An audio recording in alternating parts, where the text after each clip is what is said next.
নমস্কার, Bengali film reviews চ্যানেলের তরফ থেকে আপনাদের সকলকে সুস্বাগতম। আপনাদের সঙ্গে আমি তন্ময়। আজকে রিভিউ মায়াকুমারী।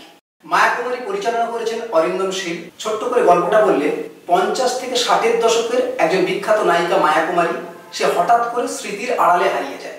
কেন হারিয়ে যায়? আজকের প্রজন্মের এক ডিরেক্টর সেটাকে নিয়ে একটা বায়োপিক তৈরি করছে।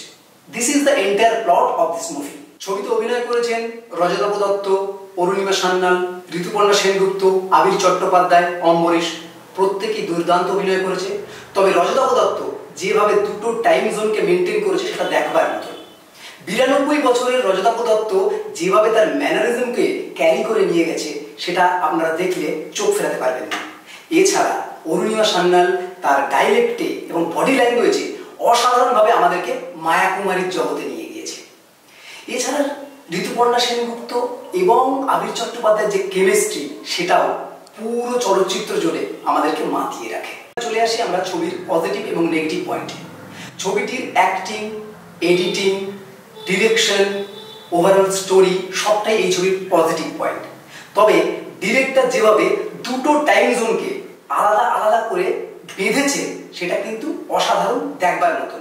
এবং ডিওপি যেভাবে দুটো জোনকে, দুটো টাইম জোনকে আলাদা আলাদা করে ট্রিটমেন্ট দিয়েছে সেটাও কিন্তু খুবই মান্যতা রাখে।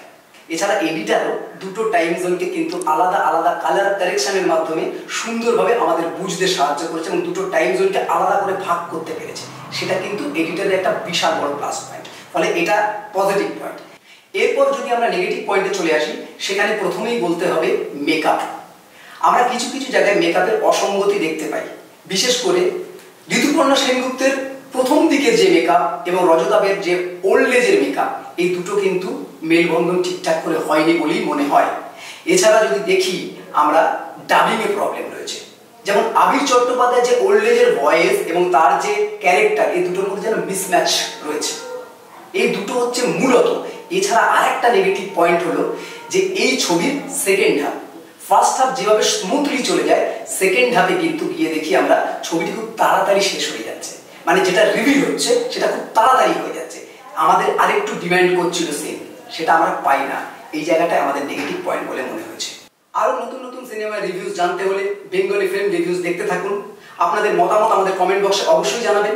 বেঙ্গলি ফিল্ম রিভিউজ সমস্ত সোশ্যাল মিডিয়ায় অ্যাভেলেবেল আছে, আপনারা আমাদের ফলো করতে পারেন। বাংলা সিনেমাকে এগিয়ে রাখুন, বাংলা সিনেমার পাশে থাকুন।